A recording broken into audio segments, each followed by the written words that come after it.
rescue. My sin was heavy, but chains break at the weight of your glory. I needed shelter, I was an orphan. Now you call me citizen. When I was broken, you were my healing. Now your love is here and I'm breathing. I have a future, my eyes are open. 'Cause when you call my name, I ran out of that grave, out of the darkness, into your glorious day. You called my name, and I ran out of that grave, out of the darkness, into your glorious day.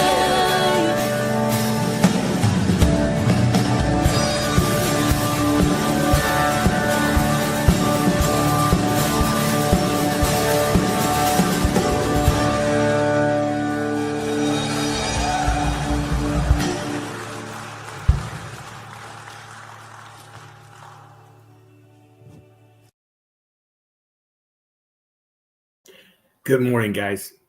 And, good morning. Just nice to see everybody on here this morning. What a day yesterday. Absolute, joyful, amazing day. I mean, the music itself was so good to see Stephanie sing again and Kevin sing again and Matthew. You forget these people were in our lives one time for quite a period of time and how amazingly talented they are. And it's great to see them, and it's great to have them there. And what a testimony to a life well lived when you see that many people show up for a funeral. My father-in-law's wife died a few years ago, and sitting in a funeral home, and there was 8 people or 9 people, basically enough to carry the coffin out of the funeral home. And I thought to myself, this is the saddest thing I've ever seen. And then I see what I saw yesterday, and there was a couple of times when I walk out into the lobby and saw faces that I haven't seen in 10 years or 8 years, 7 years. And I thought to myself, oh man, this is a big deal. She will be missed for sure. There's no doubt about that. There's no stepping that aside. I mean, you can't leave an impact on that many people's life and not been different and not been special. That being said, we're going to miss her. My heart's still breaking to this day. I still don't know how to reconcile all this, but we know we have a Father in heaven, and we know that He's good. And I guess that's what we have to get from it. Today we have Psalm 142. I love the title of it. It's the Maskil of David. And so first thing I do is look up Maskil. yeah. So, all right, let's greet everybody first. What do you say? According to this, we have 10 people online. So let's count. Me and Chuck B. Shalom, gentlemen. Chris Connolly. Good morning. And Bert Reggiani says, good morning. John Carson. I agree completely. Ken Gooch. Good morning, fellow brothers in arms. And Kevin. Good morning, Kevin. 1, 2, 3, 4, 5. If you were here last week, you probably know why I'm counting. 6 people, including me. If I disconnect me, so it's okay. So that's okay. So that's okay. 6, 7 people. All right. So there are more. Again, I got a little nervous because last week we had like 3 times what would commented in there, and it turned out to be an ambush. But that being said, it was great to hear from them, and I did get a chance to talk to them, and Who knows? Anyway, Psalm 142, a Maskil of David. I like I said, I had to Google Maskil, which is that's from my Pontiac education.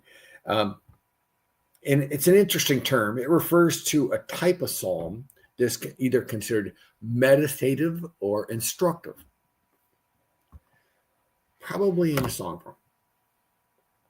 So this psalm appears to have been written when David was hiding from Saul. When David was, hold on, move this out of the way so I can see. When David was being pursued by Saul to kill him, and it looks like it was written either during one of two different times. Once was in Samuel 22 when he was in a cave of Adullam.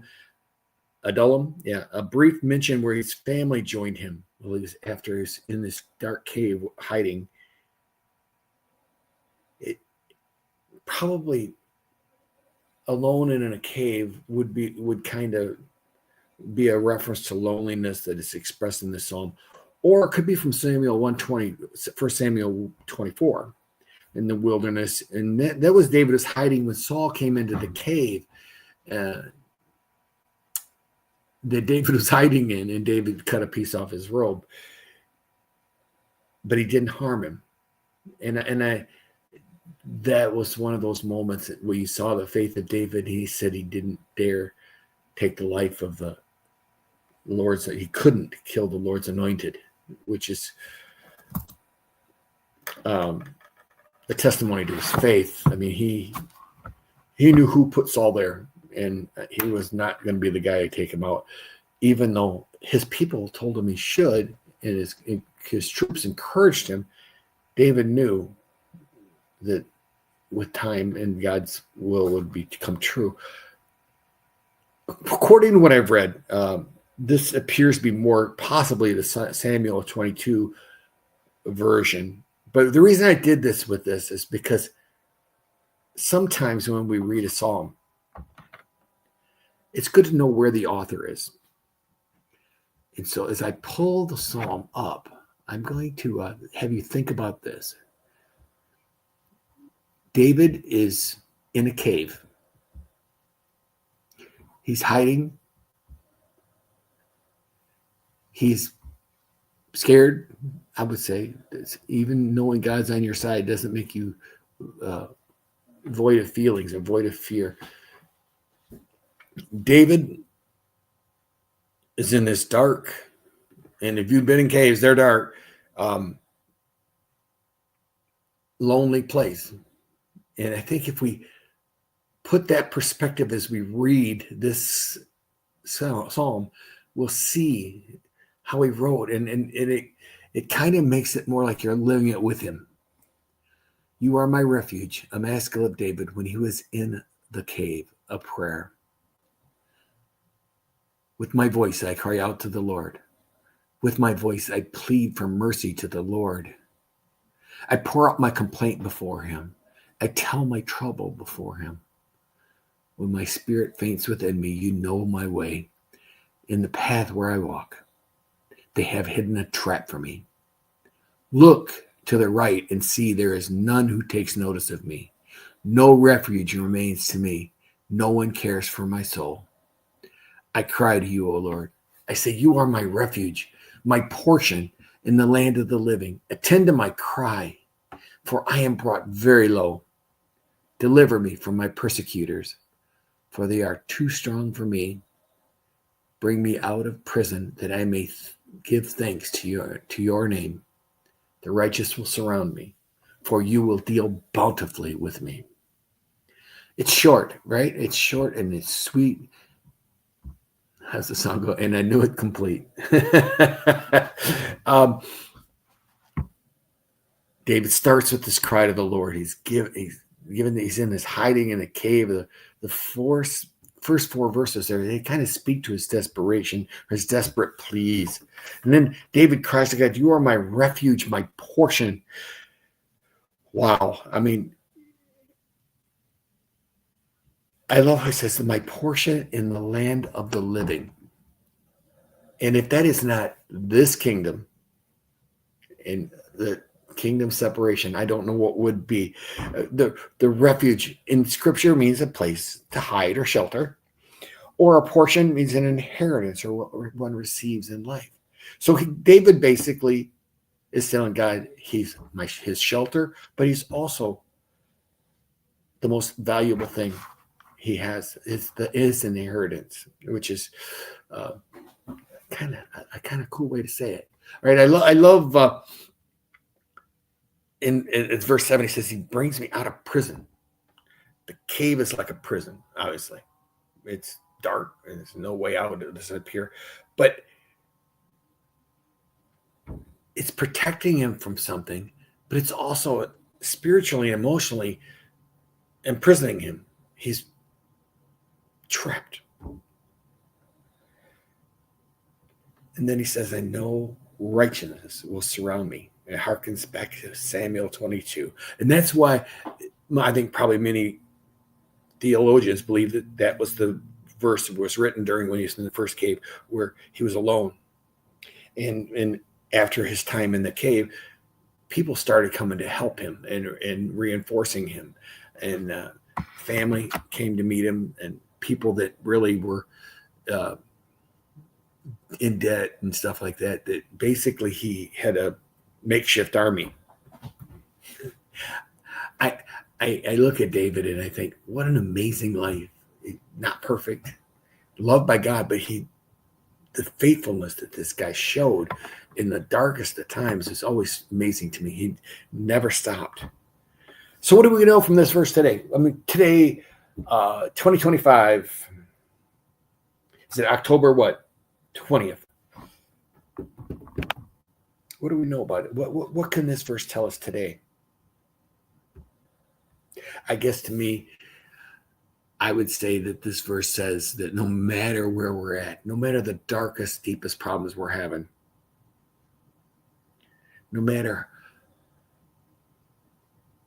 how bad we think it is, God hears us.